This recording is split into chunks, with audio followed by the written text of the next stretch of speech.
you can throw the camera, and I've asked for others also to be allowed. So, uh, first of all, thank you everyone for joining, and special thanks to on a Saturday afternoon. Special thanks to Premanshu sir for finding time from his busy schedule to enlighten us with his thoughts on multiple topics ranging from dating to marriage to love and exit and dhoka and angel investing.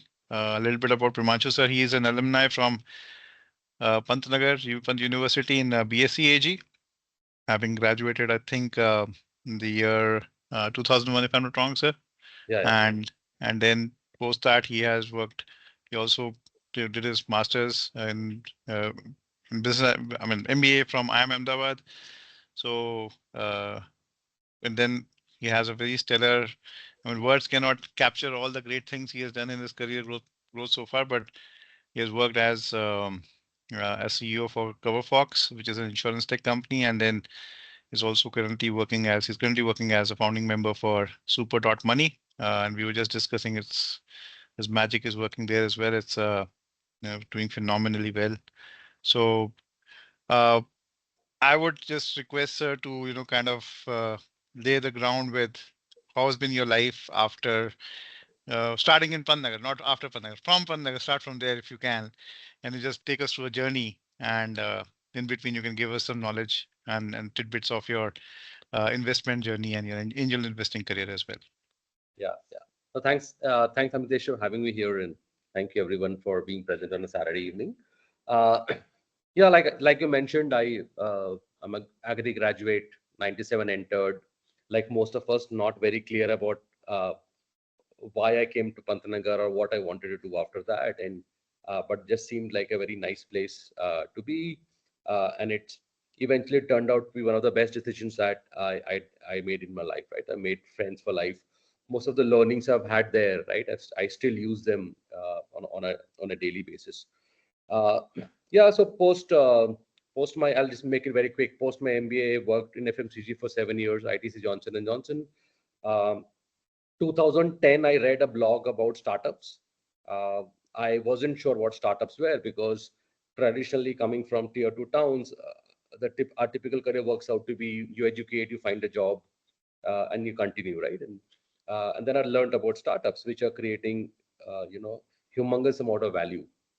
Companies which are like growing 100x in 2 years, and that was something I had never heard before. I quit my job at J&J to learn how startups work. Took a 20% cut in salary, joined a tech startup based out of Valley with office in India. It was called Webroot Technologies. Learned what product management is, what coding is. Uh, then I did my first e-commerce venture, which was a baby commerce business called A to Z Baby. Uh, just like firstcry.com right now, we started at the same time.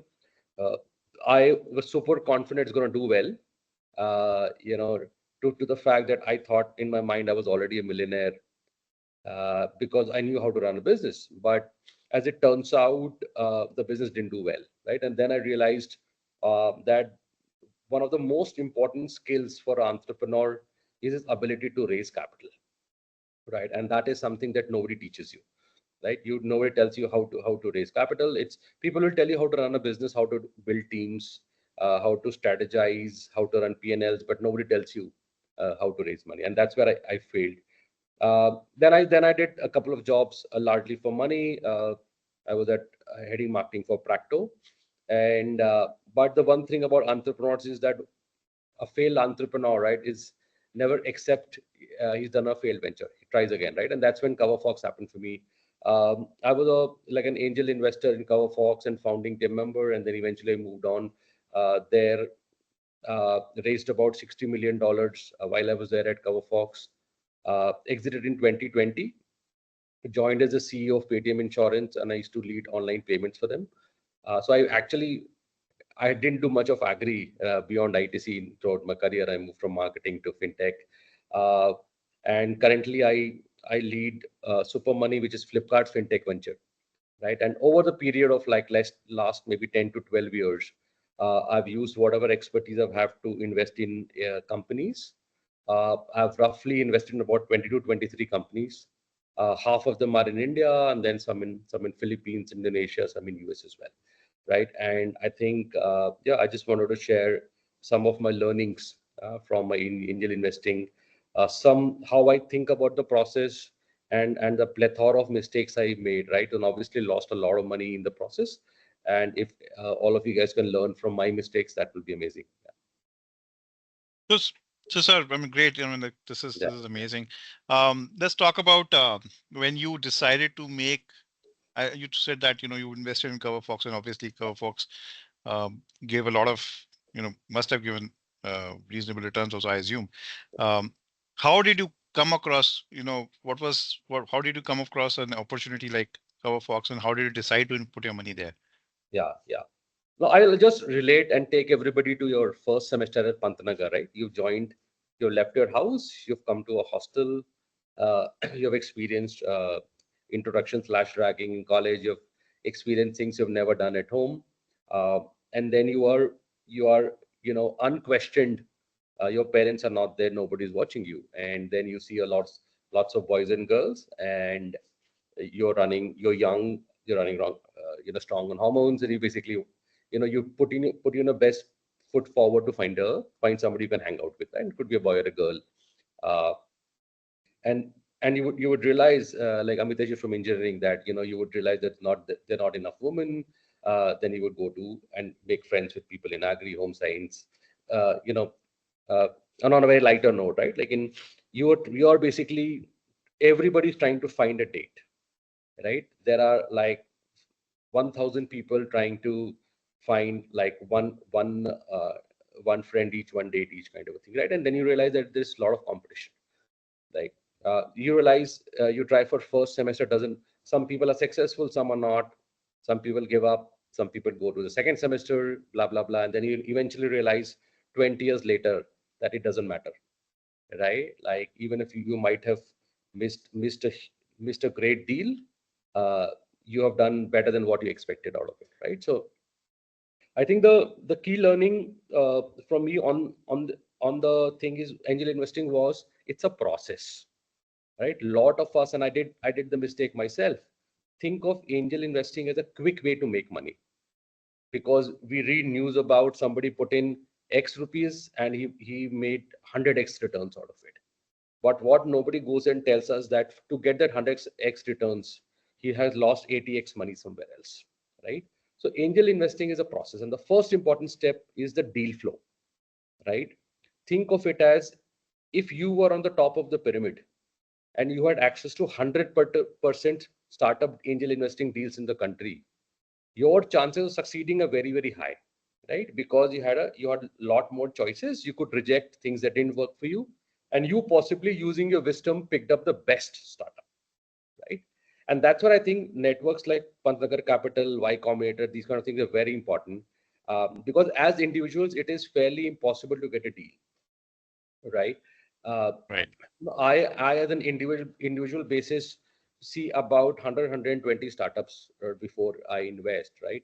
If I look at places like Y Combinator, they basically see a couple of lakh a year, right? We say it's an individual, right?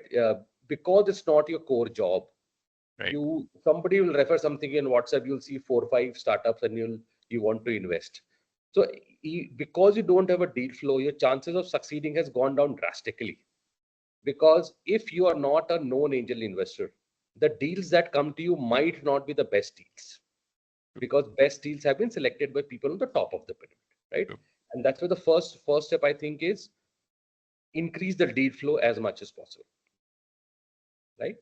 Second step in my mind would be, is you will never be able to invest in all the companies that come to you, or all the companies that you want to invest, right? Right. Because you have a very limited capital, right? Suppose hypothetically you have 100 rupees to invest in angel investing, right? The punter mindset, the lottery mindset is, you'll put 100 rupees in one startup and you will wait for an outcome, right? And think of your role as an angel investor. You are providing capital to a startup, and you are providing some expertise. Beyond that, you have no control on the destiny of the startup, right? Hmm. Because startups are run by the entrepreneur and the team on a daily basis. So your role is very limited. You don't control the outcome of the startup, right? Why will you put 100% of your capital into something in which you don't control the outcome, Right. right? So the smart thing to do, right? And I'll just throw some numbers at you. Out of 10 startups that you would invest in, 6 will go to zero, right? 6 will die. 2 will be on ventilator, right? 2 will neither be growing nor be dying. They'll keep on, running. You won't make money, won't lose money. And 2 will give you 100x returns, right? Right. Which means that if you don't have a portfolio, if you invest in 2 companies, 3 companies, and I'm not saying on day one, but when you think about getting to Over a period. angel investing, think that over a period of time, I will build a portfolio of 8 to 10 companies, maybe at least 5 to 6 companies, right? If you really want to make money, it is very rare that you put money in one company and you become rich, right? So what I do is if I have 100 rupees to invest, I break it up into saying in each company I'll invest 10 rupees, right? That's the Nice. first step. In case I, based on experience, get a startup which I think is amazing, like I get a Tesla or a SpaceX kind of a company that I will never get again. I will do 20, but I will still not do 40-50% of my portfolio in one startup, because the default of a startup, we call it in the angel world, is the default of a startup is a failure. It Hmm. starts with a failure, right? Everything is against the startup. Right. Founder has left a job, right? He might not be the best guy to do it. The market ecosystem is so dynamic, it could just change overnight, Right. right? You don't know you'll be able to raise a team or not, Right. right? Whether your cost is going to go up or revenue is going to come in, right? All those kind. And I'll share some anecdotes, some personal mistakes, right, which I did not anticipate. So the smart way to do it is do a portfolio management, right? Even if you want to invest, like I'm saying, 1 lakh rupee, right? Don't do it in one company. You were never going to make money. Like Hmm. you would have seen Anupam Mittal on Shark Tank, right? I used to work with Hmm. him. Over the past 10-12 years, he's done about 120, 130 companies. And if you Oh, talk about his success, right, which everybody talks about, that he put 30 lakhs in Ola and he took 50 crores out, right? That's 1 in 100 kind of an outcome. He could never repeat it. Nobody can repeat it, right? The second step is going to be portfolio. Third is, I think you should only operate in an area of expertise. If there is something that you don't understand, but everybody's doing it, it's perfectly fine, right? It is perfectly fine. It's like this, right? You're trying to find a date in Pantnagar, and you go uh, and you are like a 3 GPA, right? And you're going to talk to a 10 GPA girl or a guy. Your chances are lower than somebody who's a 9.5 GPA, right? Vis you have an exceptional command on English, and the partner you're looking for doesn't understand English, right? I think it's all probability, right? It's about where do you think you will succeed. So I think so. If you are, for example, in gaming, your first couple of investments should be in gaming. If you are into banking, your first couple of investment has to be in banking. Just because your friend is doing something, see, nobody else will make money for you, right? So right. nobody's objective is to make money for you. You have to make money for yourself by doing things, and your chances are better when you're, whatever you're good at, you just focus on that, right? Fourthly, no FOMO, right? You will lose a lot of great deals. People will come to you for money. You want to offer them, suddenly they'll say, I don't need the money, right? It's perfectly fine. There is nothing called fear of missing out. There are unlimited deals in the world. You will get your deal tomorrow. So don't never regret, right? Fifth principle that I follow is that if I have any doubt in my mind that should I invest in a startup or not, my answer is always no, Hmm.